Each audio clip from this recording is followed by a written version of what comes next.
vamos estar lendo aqui apenas 3 versículos da palavra do Senhor. Glória a Deus. Aleluia. A partir do versículo 9, está escrito assim, até o 11 apenas. Eu, João, que também sou vosso irmão e companheiro na aflição. Essa aflição aqui, ela representa também perseguição e tribulação. E no reino e na paciência de Jesus Cristo, estava na ilha chamada Pátimo, por causa da palavra de Deus e pelo testemunho de Jesus Cristo. Aleluia. João estava dizendo que ele também tem sido companheiro e irmão nas aflições também, no reino também. Ou seja, nos momentos bons, ele é irmão, é companheiro. E nos momentos ruins, no momento de choro, ele também estava presente. Aleluia! Versículo 10. E fui arrebatado em espírito no dia do Senhor, e ouvi detrás de mim uma grande voz como de trombeta, que dizia: o que vês, escreve-o num livro, envia-o às igrejas que estão na Ásia, a Éfeso, a Esmirna, a Pérgamo e a Tiatira, e a Sardes, e a Filadélfia e a Laodiceia. Amém? Amém, aleluia, glória a Deus. A vida de vocês, glorificado, exaltado seja o nome do Senhor. Nós estaremos falando dessa relação de 7 igrejas que foi aqui citada, sobre a segunda igreja, a segunda carta pela qual foi enviada a esta igreja, a igreja de Esmirna, que porventura é a menor carta que é relatada aqui entre os capítulos 2 e o capítulo 3. Então a mensagem vai ser rápida e objetiva, devido até mesmo ao conteúdo da carta, mas nós vamos adquirir algumas informações importantíssimas e fazer algumas comparações como está a nossa vida atualmente.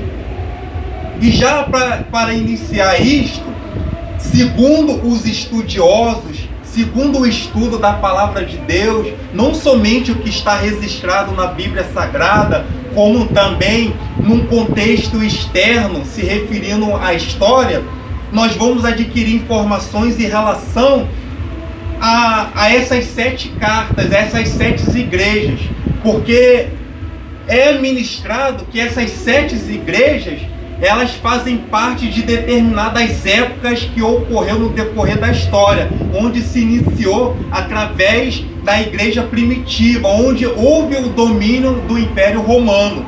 E de lá para cá, até a volta do Senhor Jesus Cristo, essas igrejas elas têm estado em concordância por cada época que até aquele dia tem acontecido. E para o cristão, individualmente dizendo, nós também vamos observar que nós se encaixamos em cada igreja dessas daqui. Então, talvez a sua vida pode se encaixar, por exemplo, com a igreja de hoje, Esmirna. Hoje eu sou conhecido como esta igreja. Então, individualmente, nós que somos a igreja, nós podemos estar passando por determinados processos ou determinadas situações que cada conteúdo de cada carta tem ministrado nas determinadas igrejas. E aí eu fiz uma anotação aqui sobre essas 7 igrejas, num resumo que a Éfeso é uma igreja que ela se iniciou numa era apostólica, no final da era apostólica, depois dos apóstolos, da morte dos apóstolos. A igreja de Esmirna, ela surgiu na época da era das perseguições e que foi até o ano 306 depois de Cristo. A igreja de Pérgamo surgiu na época do favor imperial, do ano 319 até o ano 500.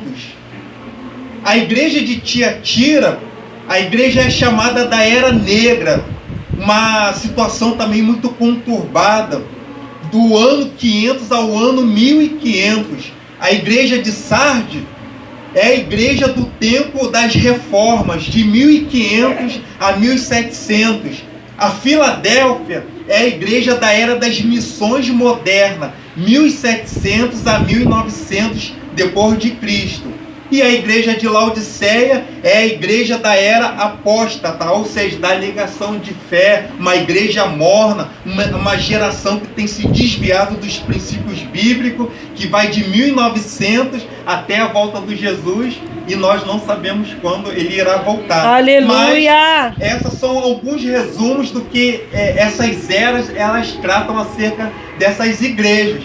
E como a igreja de Esmirna, nós vamos estar falando sobre uma igreja sofredora, porém vencedora. Aleluia. Então ela é considerada como uma igreja sofredora, porém ela é uma igreja vencedora. Aleluia! De acordo com a palavra de Deus, só para nós fazermos aqui uma introdução do capítulo 1 que nós lemos, o apóstolo João, lá no capítulo 21 de João, que estava juntamente com outros discípulos, eles estavam diante de Jesus que havia ressuscitado. E Jesus ainda não havia para o Pai, porque ainda tinha um espaço de 40 dias, e a qualquer momento o Senhor iria para o Pai na sua ascensão.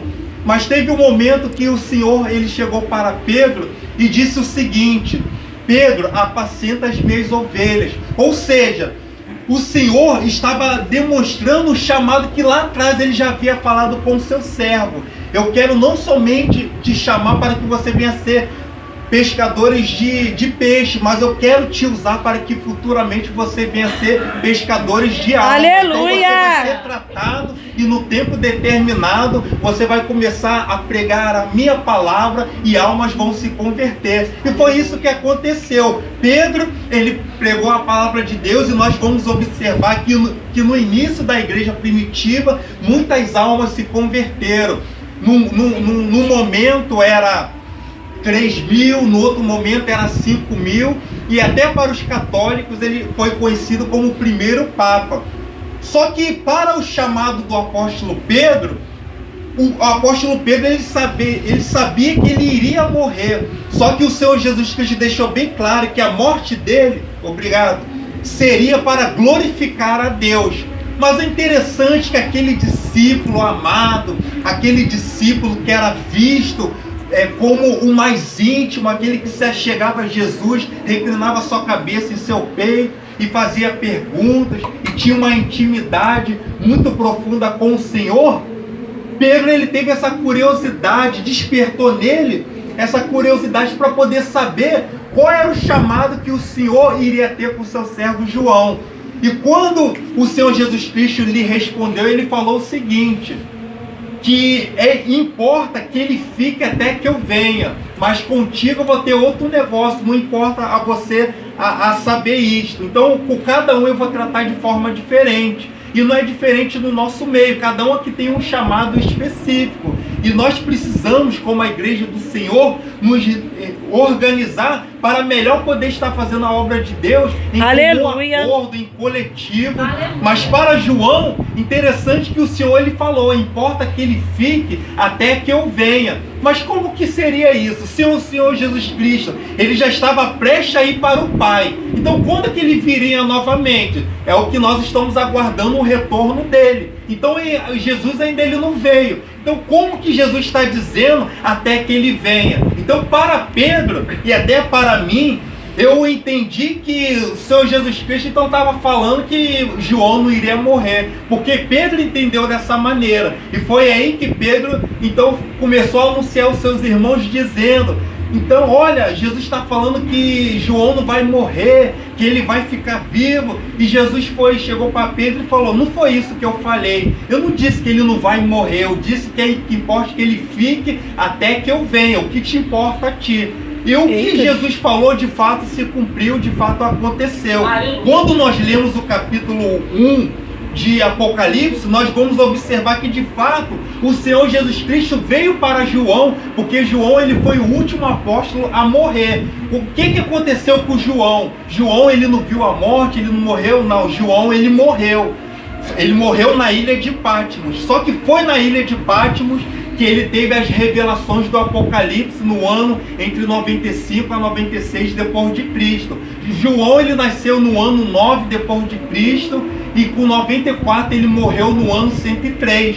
E como que João ele morreu? Ele morreu bem velho, em paz. Provavelmente alguém deve ter chegado no cárcere e viu lá João já morto. Mas em espírito, João passou a ter revelações da parte do Senhor. Aleluia. Por isso que Apocalipse capítulo 1, versículo 10, Apocalipse capítulo 4, versículo 2, capítulo 17, versículo 3 e capítulo 21, versículo 10, mostra 4 vezes que João é levado em espírito. E com certeza, se ele é levado em espírito, se ele é arrebatado em espírito, é porque ele foi levado por uma outra dimensão. Então, corporalmente dizendo, fisicamente dizendo, ele estava na ilha de Pátmos, mas espiritualmente dizendo, ele estava tendo revelações em outras dimensões do Apocalipse, como de fato ele inicia na terra, tratando das 7 igrejas, e depois ele passa a ter revelação de dentro do céu. Então, de fato, espiritualmente dizendo, o apóstolo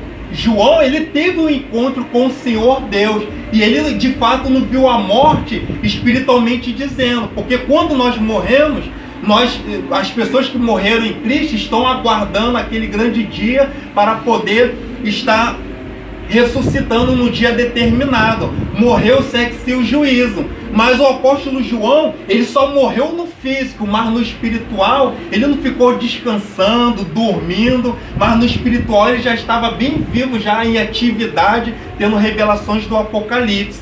E aí nós vamos estar então falando exatamente sobre a igreja de Esmirna. Mas antes de nós falarmos sobre a igreja, nós vamos refletir um pouco sobre a cidade de Esmirna. Aleluia, Jesus. Aleluia. Na terceira viagem do apóstolo Paulo, quando nós lemos Atos capítulo 19, versículo 10, o apóstolo Paulo ele vai dizer o seguinte: e anunciou o evangelho a todos da Ásia. E quando nós lemos 1 Pedro capítulo 1, versículo 1, o apóstolo Pedro vai fazer menção de todos os irmãos da Ásia, até mesmo falando dos forasteiros e os estrangeiros. Então, segundo os estudiosos, eles entendem que Esmirna estava relacionada a essas cidades que não foi citada, mas que abrangeu toda a Ásia. Mas especialmente em Apocalipse, que nós vamos falar aqui versículo por versículo, é exatamente onde trata desta cidade, muito especialmente desta igreja. E o que fala dessa igreja é de um cunho positivo, de um cunho onde há elogio, onde há um encorajamento sobre esta igreja. Só que a cidade de Esmirna, ela era uma cidade próspera, era uma cidade onde que alguns estudiosos até falam que existia uma certa disputa com a igreja com a cidade de Éfeso, porque era na cidade de Esmirna que ficava as praças, monumentos, até mesmo onde o profeta Romero daquela época viveu, na Grécia Antiga, na mitologia grega. Então é interessante que a cidade ela se destacava por alguns pontos que tinha naquela cidade, mas ela reconhecia que Éfeso sobressaía mais em número, sobressaía mais em riquezas e em alguns outros aspectos. E o interessante também é que a cidade de Esmirna, ela era situada num determinado ponto alto, onde um monte chamado Pago situava ali alguns prédios, alguns edifícios que tinham uma forma circular. E quem olhava de alto via esses prédios fazendo com que aquele monte tivesse sido coroada através daqueles edifícios que tinham uma forma circular, uma forma de coroa. Então, de fato, essa cidade ela era reconhecida, ela era populosa pelo seu comércio, pela sua medicina, pelos seus recursos. Era uma cidade que tinha muitos atrativos, mas o paganismo, mas a falta da fé daquela cidade é o que estava trazendo ruína que posteriormente iria acontecer naquela cidade. Só que enquanto isso a cidade era próspera, quando nós lemos a palavra de Deus que era pobre, na verdade não está falando da cidade, está especificando a igreja, porque a igreja vivia no meio daquela cidade com uma diferença, uma igreja que não se corrompia, uma igreja Aleluia. que era fiel, uma igreja que pregava a palavra. Oh, maravilha, glória a Deus. E é isso que nos dias de hoje o Senhor ele quer ver em particular os seus servos e as suas servas fazendo. Eu que sou uma igreja, eu preciso fazer a diferença no meio da sociedade. Aleluia. Se a sociedade é pagã, se a sociedade não prega Cristo, se há idolatria, eu sou a igreja para fazer a diferença. Eu fui chamado para pregar o evangelho. Eu fui chamado para pregar as boas novas e fazer a vontade de Deus, independente da minha idade. Se eu sou jovem, principalmente, é aí que eu tenho que aproveitar a oportunidade para poder estar me preparando. E se eu sou uma pessoa mais experiente, então é aí que eu tenho que dar testemunho para aqueles que estão chegando no Evangelho. E assim nós precisamos observar essa questão da preparação. A cidade de Esmirna, antigamente, esse nome Esmirna, ela significa mirra. Mirra nós sabemos que é uma árvore que ela é espinhosa e ela atinge no máximo 3 metros de altura. E essa planta, ela geralmente fica nas regiões desérticas e fica também ao norte da África, como também fica na região da Arábia. E ela não somente é chamada de mirra, como também é chamada de amarga. Por quê? Porque mirra no aramaico e na língua aramaica, ela significa amargo, amargosa. E o que nós entendemos dessa situação? Que essa cidade, ela passou por processos que, de fato, ela morreu, mas de uma forma surpreendente, ela reviveu ao decorrer do longo da sua história. Porque diz a história que pelos lídios, que foi um grupo de inimigos daquela região que se levantaram contra aquela cidade, eles se levantaram e destruíram aquela cidade no ano 647 a.C.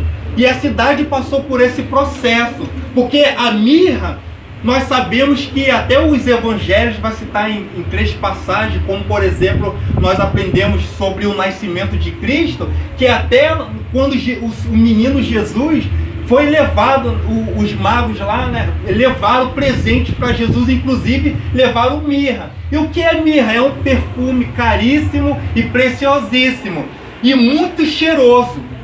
E essa mirra, como que ela se extrai? Essa mirra é interessante que quando a gente pega uma folha de boldo ou qualquer uma outra folha para poder espremer e sair do seu caldo, é fácil. Mas a mirra, ela é exatamente extraída da casca dessa árvore, dessa planta, que se torna algo ainda mais difícil de se fazer. Por isso que como a azeitona se extrai o azeite e é do caroço, assim também a mirra se extrai o seu resíduo da casca, mas como não é fácil, esse processo é exatamente através da prensa. Ela precisa ser prensada, ela precisa ser ali, receber uma força, uma pressão de uma tal maneira para poder extrair da casca daquela árvore o caldo, o aroma. Jesus. Aí inicialmente sai até amargo, porque o amargo ela vai se transformar em várias medicinas que a história vai dizer que serve para poder ser antialérgico, ela serve como analgésico, serve para vários tipos de doenças que naquela época se usava e muitas pessoas eram até curadas através da medicina desta planta. Só que é exatamente deste tratamento que vai se extrair o perfume da mirra, que é cheirosíssimo. Por isso que o trabalho que é feito, também por causa da mão de obra, se cobrava um preço alto. Então por isso que a mirra, ela é vista como um perfume caríssimo, porque não é fácil extrair da sua resina, não é fácil extrair do seu perfume. E tudo isso acontecia para que o povo viesse a desfrutar daquele precioso aroma. E as pessoas, e não só do aroma, mas da medicina. Se alguém estava doente, então em determinada doença se usava esta medicina para que a pessoa pudesse ter um alívio em alguma dor, ou até mesmo receber a determinada cura.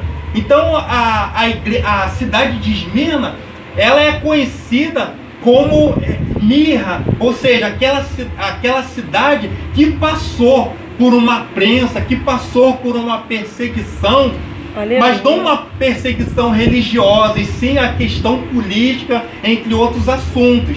Só que é interessante que no século IV antes de Cristo também, essa cidade recebeu uma transformação. E por incrível que pareça, ela passou a reviver de uma tal maneira, ela foi fundada novamente, que ela passou a ser uma das principais cidades da Ásia. Hoje, essa cidade Esmirna é conhecida como Izmir, que está a oeste da Turquia, no litoral lá oeste da Turquia. E de Éfeso, ela estava a 65 quilômetros a norte de Éfeso. Então essas informações nos mostram um pouco sobre essa cidade. Mas agora vamos observar um pouco sobre essa igreja de Esmirna. Quando nós lemos aqui o versículo 8, que temos apenas quatro versículos, o versículo 8 vai dizer o seguinte: e ao anjo da igreja que está em Esmirna, escreve. Esse anjo da igreja, muitos acreditam que estava se referindo a Policarpo, que era o bispo da igreja daquela época, que foi martirizado também, numa grande perseguição que aconteceu. E ao anjo da igreja escreve: isto diz o primeiro e o último, que foi morto e reviveu. Então, quando o Senhor Jesus Cristo, ele está se apresentando à igreja fiel, à igreja que se comprometeu com a palavra de Deus, à igreja que não se corrompeu em meio às tribulações, às situações que aconteciam na cidade, o Senhor Jesus Cristo já está vindo como um consolador para aquela igreja, para os fiéis. Ao anjo da igreja escreve: isto diz o primeiro e o último, que foi morto, mas reviveu. Ou seja, da mesma forma que a cidade, ela morreu e ela reviveu devido aos processos que passou no decorrer da sua história, assim Deus, o Senhor Jesus Cristo estava também trazendo uma palavra de consolo para aqueles cristãos que haviam também morrido por causa da perseguição, e que Ele tem o poder de estar trazendo a ressurreição. Ou seja, mostrando que assim como Jesus Cristo, Ele morreu e ressuscitou, assim também aqueles que morrem em Cristo Jesus tem a garantia da salvação, que não morreu em vão, mas também vai ressuscitar, porque os que morrem com Cristo também vão ressuscitar com Cristo. Aleluia.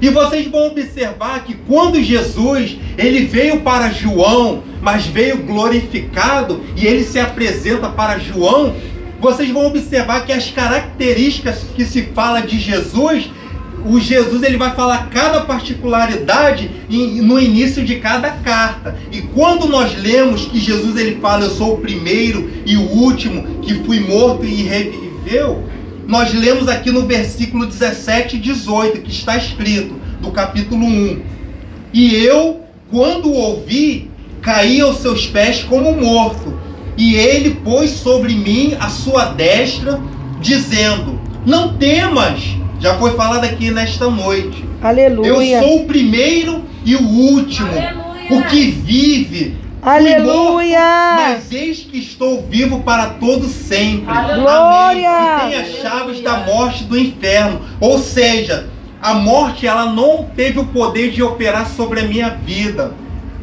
o inferno não teve o poder de operar sobre a minha vida. Eu fui morto, eu fui aquele que paguei o preço, eu fui aquele que fui crucificado, mas eu estou vivo para todo sempre. E Deus, ele traz essa palavra de esperança para poder nos mostrar que nós estamos servindo a um Senhor que morreu, mas ele vive para todo sempre.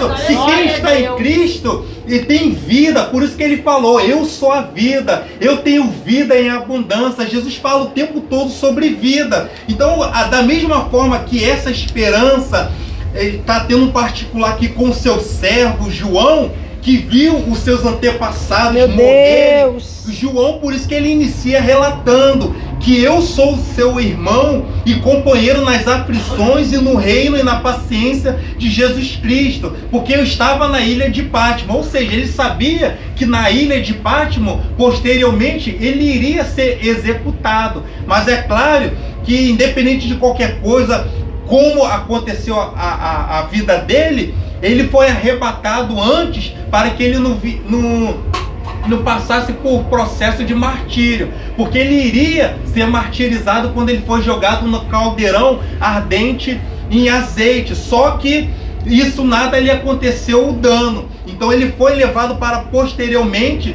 ser morto, mas segundo a história vai dizer que ele morreu naturalmente em paz na 94 anos, no ano 103 depois de Cristo.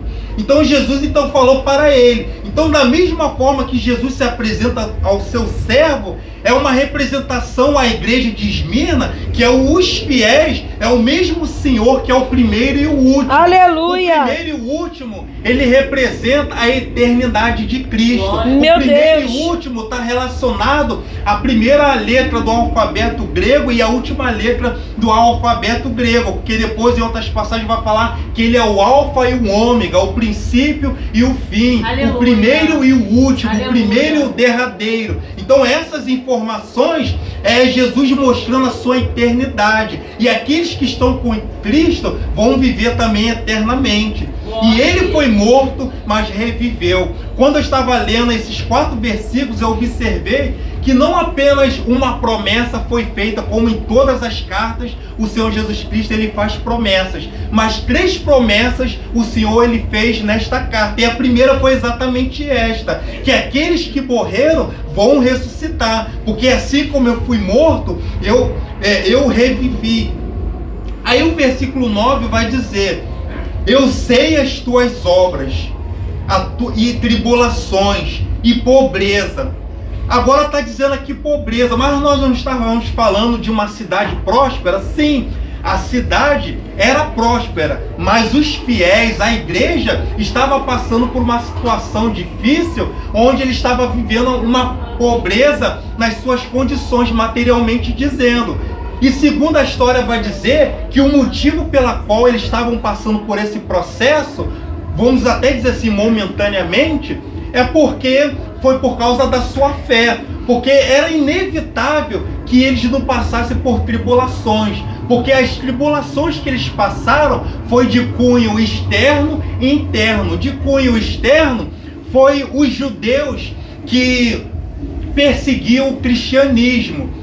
E uma outra situação que acontecia, que muitas pessoas fizeram aliança com o governo humano, com o governo romano, perdão. E por causa disso, as pessoas passaram a ficar sobre o jugo do Império Romano, que naquela época passaram por Tibério, passaram por outros governadores. Mas naquela época de Tibério, muitas pessoas já estavam sofrendo opressão. Quando nós falamos sobre Constantino, que as pessoas vão até dizer que ele criou o cristianismo, que ele adotou, né, que ele aderiu, ele trouxe para si o cristianismo, na verdade, não é que ele fez todas essas coisas, ele só aproveitou a situação para poder colocar em prática a sua política. Então ele aproveitou que o cristianismo estava crescendo para ele poder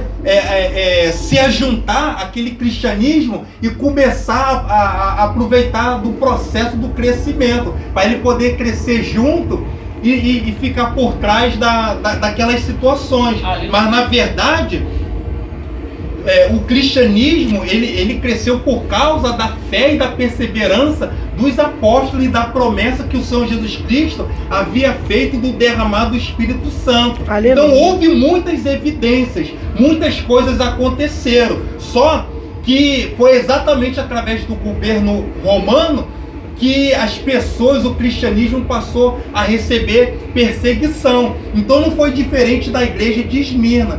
Só que quando o Senhor Jesus Cristo ele vai se apresentar aos fiéis dessa igreja, ele vai dizer: olha, eu conheço as tuas obras, as tuas tribulações, a tua pobreza. Não importa como o mundo está te vendo. O mundo te vê como pobre, mas eu te vejo como rico. Aleluia. Porque entre parentes, o Senhor está dizendo: mas tu és rico. É interessante que nos contraste entre as igrejas.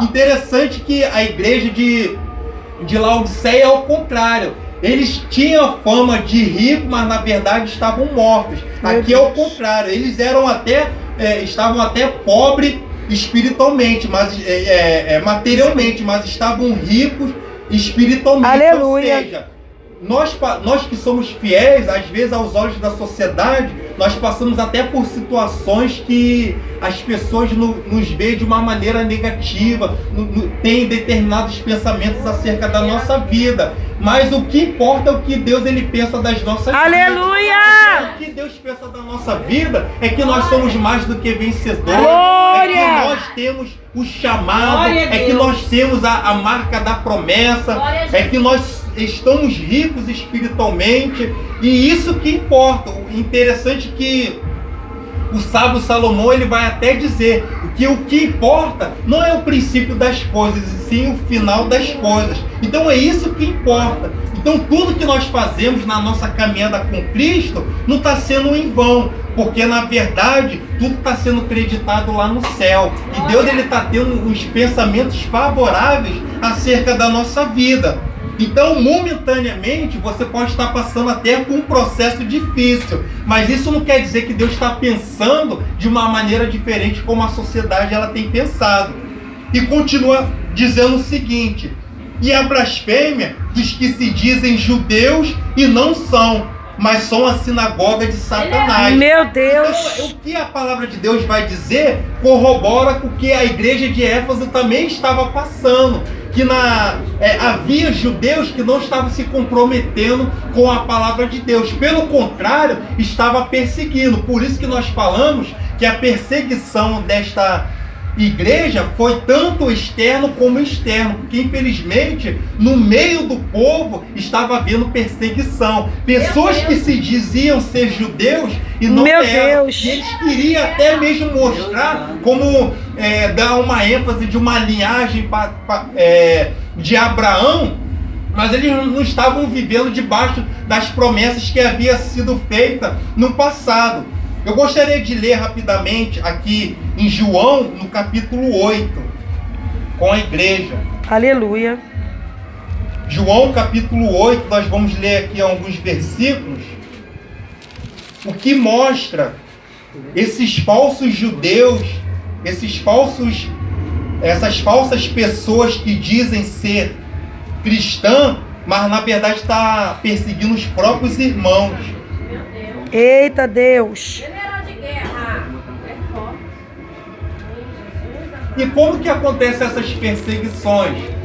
Através das difamações, através das calúnias, meu Deus, através das inimizades, através das fofocas, através dos ciúmes, através de contendas, de situações que às vezes não é nem verdade e nós agimos dessa maneira. Eita Às Deus! vezes nós necessitamos do nosso irmão para poder estar junto de nós, para poder orar, para poder estar na mesma concordância. Meu Deus! Eu estou me sentindo fraco, você pode me ajudar? Mas o irmão às vezes se sente mais espiritual, se sente mais forte de uma maneira negativa e às vezes quer pisar no outro irmão. Eita Deus! Você. E aí, às vezes acaba desprezando o seu irmão. E aí, como vai entrar no contexto das próprias cartas? Tem nome de que vive, mas na verdade está morto. Eita Jesus! Então, nós precisamos Nós precisamos se encaixar nos padrões bíblicos daquilo que a palavra de Deus nos ensina, e nós temos que se afastar desse contexto que Jesus falou para os judeus, lá em João, no capítulo 8, a partir do versículo 39, que está escrito assim: responderam e disse-lhe: nosso pai é Abraão. Jesus disse-lhe: se fosses filhos de Abraão, fareis as obras de Abraão. Mas agora procurais matar-me, a mim, homem que vos tenho dito a verdade, que de Deus tenho ouvido. Abraão não fez isso. Vós fazeis as obras do vosso pai. Disse-lhe, pois: nós não somos nascidos de prostituição. Temos um pai que é Deus.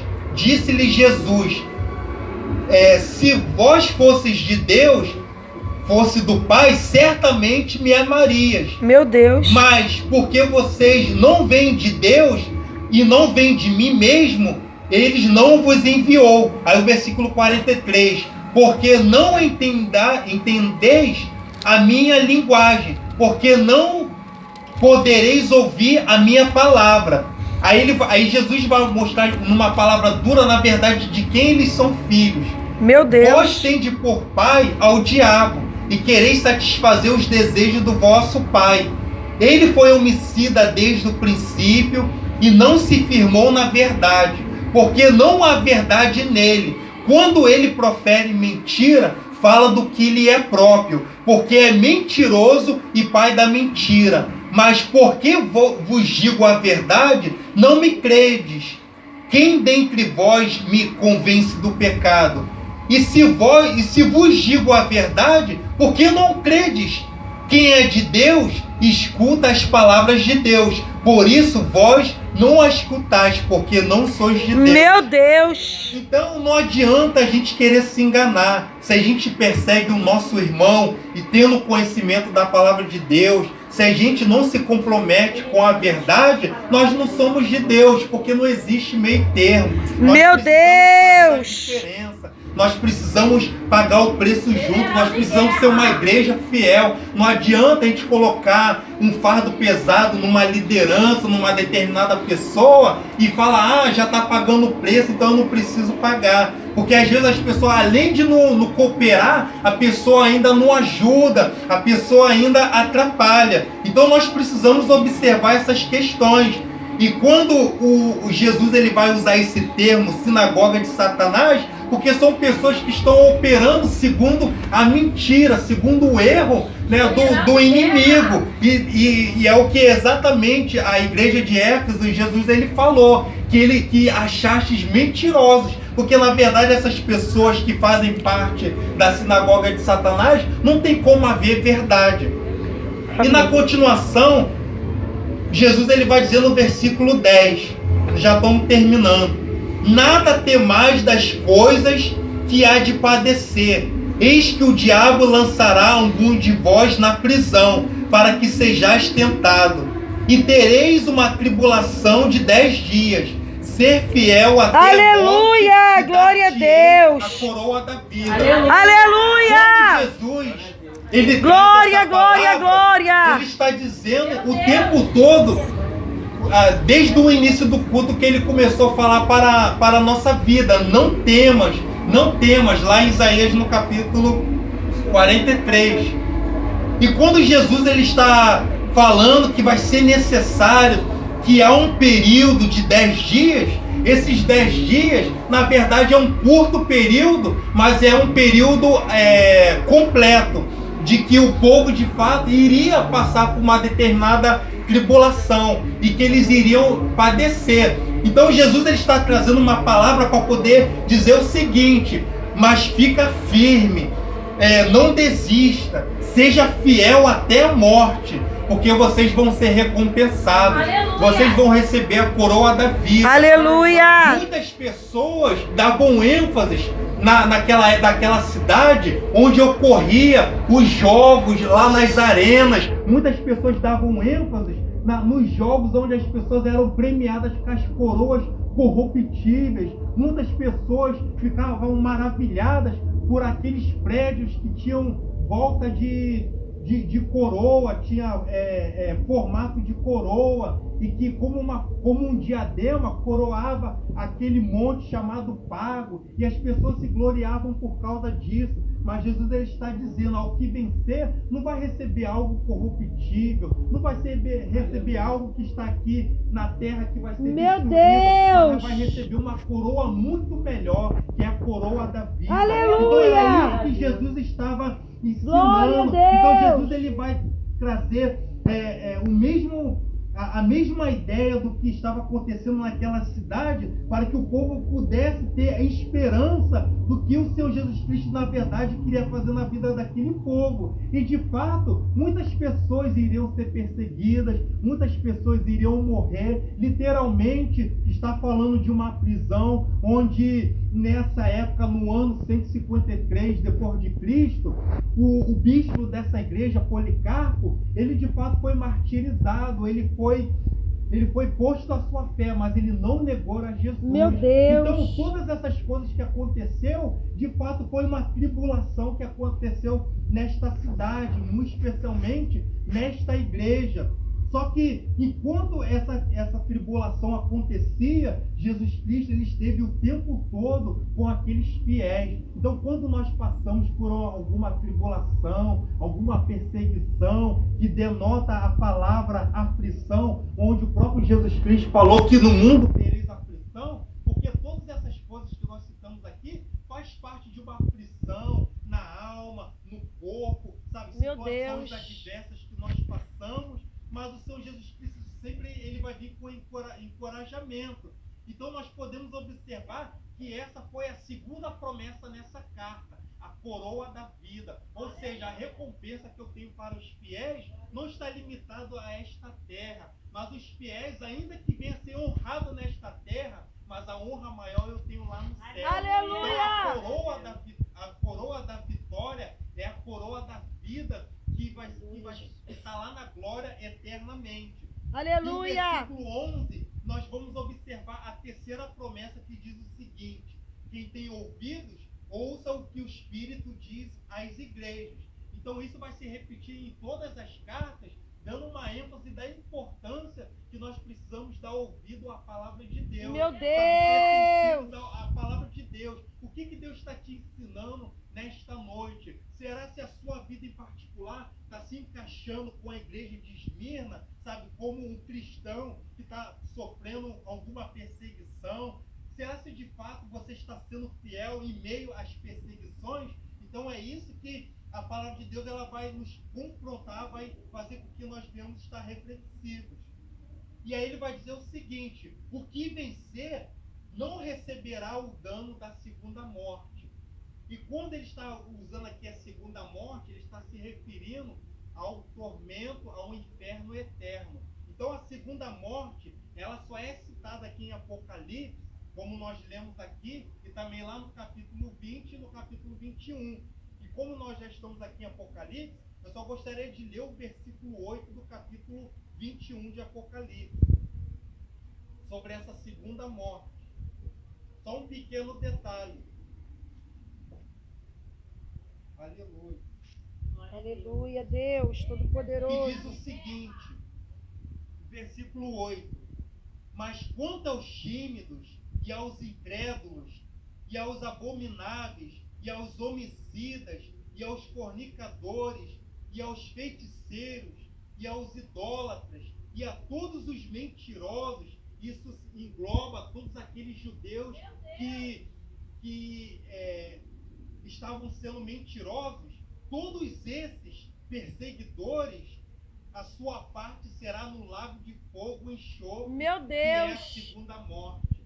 Então olha só a gravidade que é perseguir o cristão. Meu o cristão Deus! é a menina dos olhos do Senhor. O cristão, ele é tão precioso, sabe? O cristão fiel, Meu Pai eterno, aquele que se entrega ao Senhor Deus, ele é tão precioso que não vai ser qualquer tribulação que vai derrotar, não. Não Jesus vai ser qualquer amado. perseguição, não. Por que você continua ainda de pé? Porque a mão de Deus tem te sustentado. Aleluia! de Deus tem te sustentado. Aleluia. A palavra de Deus tem te fortalecido. Eu gostaria aqui de citar algumas palavras como incentivo para que você possa tomar posse da palavra de Deus, para que você possa tomar posse que a palavra de Deus de fato mostra que o que nós passamos não está sendo em vão. Quando nós lemos, como por exemplo, Hebreus capítulo 10, versículo 23, a palavra de Deus vai dizer o seguinte: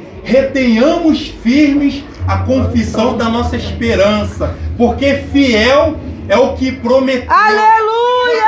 Vocês já observaram que o que você está passando não está sendo a primeira vez? Meu Deus! Por Deus! outras tribulações, outros processos anteriormente. E por que você ainda está aqui ainda de pé perante a presença do Senhor? Porque mostra que você reteve firme a esperança de Deus, a esperança do Salvador, a esperança das promessas de Deus. Então é por isso que você não desistiu, porque você sabe que fiel é aquele que prometeu. Assim como o Senhor, ele fez promessa à igreja de Esmirna, com certeza Deus, ele fez promessa a cada um de nós. E Deus, ele fala para você não desistir, porque fiel é o que prometeu. Quando nós lemos 2 Coríntios capítulo 4, versículo 17, o apóstolo Paulo, ele vai dizer que a nossa leve e momentânea tribulação, ela produz um peso excelente de glória muito eterno. Então o apóstolo Paulo estava considerando as tribulações como leve e momentânea. Ou seja, não tem nada pesado daquilo que Deus não possa resolver. E o que nós estamos passando é momentâneo. Isso que você está passando não vai durar eternamente. Eita, e você já passou por processos e você venceu, por que esse processo que você está passando você não vai vencer? Você não tem sido fiel, você não tem crido em Deus, então Deus, ele é fiel. Mas tudo isso, eternamente dizendo, tem algo que vai produzir um peso muito excelente, eterno de glória. Então é interessante que até o apóstolo Paulo, ele tem essa visão que tudo que nós recebermos do Senhor aqui na terra, o nome do Senhor vai ser glorificado. Mas ele fala muito mais além do que isso. Ele fala que lá no céu, tudo aquilo que nós passamos, nós vamos ser recompensados. Porque tudo aqui, na verdade, está se convertendo lá na glória. Aleluia, Deus! Muito Deus! excelente que nós nem Meu imaginamos, Deus, aleluia! mas que vai valer a pena. Vai No valer a final pena, desse Deus! No final desse louvor, nós até louvamos dizendo que Senhor, valeu a pena. Aleluia. Como se nós já chegássemos Eita, ao nosso glória! objetivo, ao Aleluia! nosso propósito. E aí, como esses fogos, cantando o hino da vitória. Aleluia! Glória a Deus! Aleluia! Glória a Deus! Uma outra coisa que eu gostaria de compartilhar com a igreja é que o próprio Senhor Jesus Cristo, em Mateus 5,12, ele falou o seguinte: exultai e alegrai-vos, porque é grande o vosso galardão nos céus. Porque assim como os profetas foram perseguidos, porque assim foram os profetas perseguido antes de vós. Então o que nós estamos passando, os antigos também já passaram. O que nós estamos passando, a igreja de Esmirna também já passou. O João, ele também já passou. E assim como eles passaram e foram recompensados, Jesus está nos dando essa certeza que é grande o nosso galardão nos céus, sabe? Então é isso que o mundo não entende, é isso que o perseguidor, ele não entende. A pessoa ainda não foi despertada, sabe, para o verdadeiro evangelho. A pessoa ainda fica presa em conceitos, em religiosidade. Às vezes as pessoas ficam presas e no mínimo querer se exaltar por tão pouco, sabe? E o que Deus tem para nós é algo muito mais precioso. Meu Deus, as aleluia! Se apegam por pouco. Como que pode? Às vezes a pessoa foi levantada a um determinado cargo, só porque pregou uma mensagem já se gloria, só porque trouxe uma mensagem, o povo deu glória, fez, aconteceu, sabe? Deus, ele tem muito mais do que essa glória terrena, que as pessoas ficam brigando por cadeiras, por títulos, por nome. Deus, ele não quer isso não. Deus, ele quer que nós venhamos glorificar o nome dele. Quando nós lemos, voltando lá em Hebreus no capítulo 10, muito conhecido, versículo 36 e 37, o escritor, ele disse que porque necessitar de paciência, é verdade. O processo que nós passamos, tem momentos que a gente precisa de paciência, mas Senhor, eu não estou vendo resposta, as situações estão até se apertando, mas nós necessitamos de paciência, porque depois de haver feito a vontade de Deus, possais alcançar a promessa, e por mais um pouquinho de tempo, o que há de vir virá e não tardará. Aleluia. Então essas palavras, ela nos traz conforto, ela nos Aleluia, traz conforto. Deus! O apóstolo Paulo, Romanos capítulo 8, versículo 18, ele falou o seguinte, até Aleluia. a Ana, ela chegou a ler na quinta-feira, que porque eu tenho por certo que as aflições deste tempo presente não há de se comparar com a glória que há de ser revelada. Aleluia. Sabe? Então, olha só a mentalidade dessas pessoas que foram inspiradas por Deus. Você pode ser inspirado por Deus para ter esses pensamentos e incentivar outras pessoas. Meu Deus, Porque o apóstolo aleluia. Paulo, quando ele estava passando por um momento de tribulação, era ele que necessitava de força, era ele que necessitava de ânimo diante das pessoas que estavam com ele, mas foi totalmente diferente. Lá em Atos 14, 22, ele disse o seguinte, o que importa diante dessas tribulações é o reino de Deus. Então ele animou o ânimo, ele deu força, né, dando ânimo ali àqueles discípulos a permanecerem firmes na fé. Então nós precisamos observar a palavra de Deus. E eu encerro só com umas duas palavras aqui, que o salmista, lá no Salmo 119, verso 50, ele disse o seguinte: esta é minha consolação diante das minhas angústias, porque a tua palavra me consolou, a tua palavra me vivificou. Aleluia! Então, essas palavras que vocês estão ouvindo servem como consolo para o processo que nós passamos, porque a palavra, ela nos vivifica. Então, quanto mais a gente busca na palavra de Deus, mais a palavra de Deus vai nos trazendo vida, mais a palavra de Deus vai nos fortalecendo, mais a palavra de Deus vai nos capacitando. E como nós lemos aqui Apocalipse capítulo 2, versículo 10, eu encerro com um versículo que corrobora com essa coroa da vida, que em Tiago capítulo 1, versículo 12 fala que bem-aventurado é aquele que sofre a tentação, porque depois de ter sido aprovado, receberás a coroa da vida pela qual o Senhor prometeu aos que o ama. Meu então Deus. Deus de fato, ele tem recompensa para os seus. Deus de fato, ele tem recompensa para os fiéis, e nós não temos que desistir mediante aquilo que o Senhor, ele tem falado aos nossos corações. Eu gostaria de, juntamente com a igreja, estar orando nesse momento. Gostaria que a igreja se colocasse de pé. Eu já encerro essa mensagem neste momento. Glorificado seja o nome do Senhor. Aleluia, Deus. Deus querido, Deus amado, nós te glorificamos, nós te exaltamos, Sim, porque Deus, o Senhor aleluia. é maravilhoso para todo sempre. Nós estamos aqui na tua dependência, Aleluia, Jesus. ouvindo a tua palavra, como servos e servas do Senhor, reconhecendo que a honra e a glória pertencem a ti. Todos nós, Senhor Deus, somos pequenos diante da tua grandeza, diante Aleluia, da tua glória. Deus. E nós estamos aqui, meu Pai, te pedindo socorro, nós estamos te pedindo ajuda, nós estamos te pedindo que o Senhor venha nos vivificar com a tua palavra, nos fortalecer. Mas nós profetizamos que isso já está acontecendo, porque a tua palavra, desde o início deste culto, até mesmo através Aleluia! da escola bíblica, a tua palavra tem sido ministrada aqui neste lugar.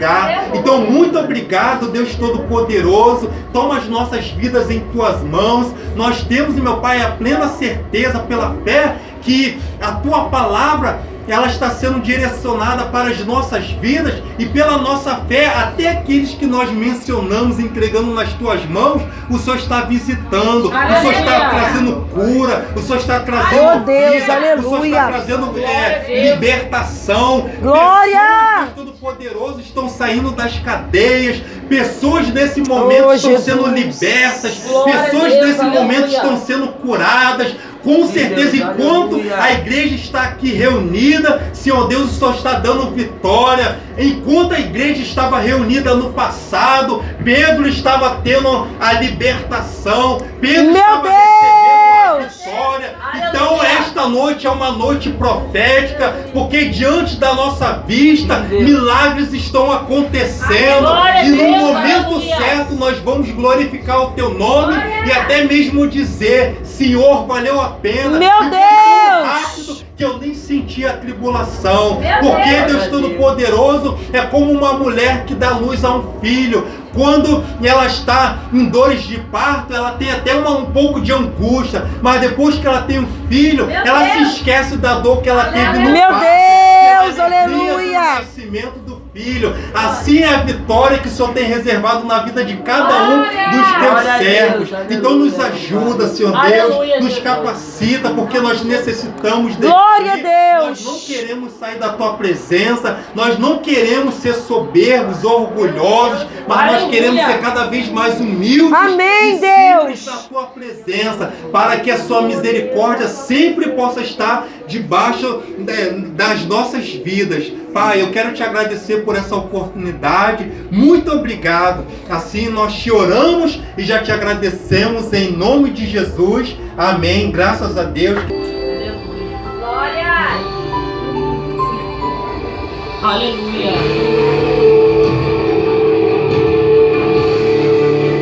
Meu Deus!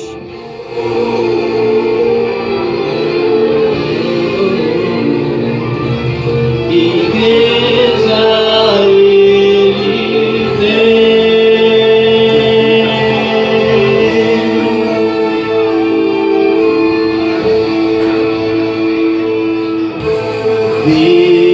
Vejo homens em reuniões, em recâmaras secretas, Meu Deus! discutindo leis ainda encobertas, planejando mal contra a igreja de Deus. Meu Deus, aleluia, Jesus Cristo, meu Senhor. Vejo o pecado se espalhando nas cidades em rápido tempo, e a sensualidade vai entrando até dentro dos templos. E muitos pensam que estão vivos, mas já morreram. Eita Deus! Vejo homens brigando por poder dentro das igrejas, se esquecendo que Jesus falou que a nossa peleja Meu é contra as Deus! hostes espirituais da maldade. Oh, oh, oh. Vejo as 10 virgens esperando o noivo, mas todas dormindo. Meu Deus! Enquanto isso, o azeite das loucas está sumindo. Mas Deus me trouxe aqui pra acordar toda essa cidade. Oh, glória! Acorda, igreja, Deus me mandou te avisar. Acorda, igreja, a coisa vai apertar. Acorda, acorda, acorda, e vem o esposo. Acorda, igreja, é tempo de juntar os pés. Acorda, igreja, o céu espera os fiéis. Acorda, acorda, acorda, Jesus vem de novo. Meu Deus! O arrebatamento é uma realidade que precisa ser pregado, doa quem doer. O céu existe e o inferno também. O destino da viagem, quem escolhe é você. O céu está pronto para receber os salvos, mas há muitos apegados com as coisas daqui. Uns querem reencarnar, outros desfrutar da terra. Eu fiz Meu negócio Deus, pra aleluia! subir, subir, subir, subir. Esse é o alvo da igreja. Eu não quero amizade com quem quer ficar aqui. Subir, subir, subir, subir. E ouviu-se um clamor, o noivo vem aí. Glória a Deus. igreja, Deus me mandou te avisar. Acorda, igreja, a coisa vai apertar. Acorda, acorda, acorda. Ele vem. Meu Deus, Acorda, aleluia. igreja, é tempo de juntar os pés. Acorda, igreja, o céu espera os fiéis. Acorda, acorda, acorda, Jesus vem de novo. Subir, subir, subir, subir. Esse é o alvo da igreja. Eu não quero amizade com quem quer ficar aqui. Subir, subir, subir. Eu vou subir. E ouviu-se um clamor. O noivo vem aí. O noivo vem. Ele vem. O noivo vem.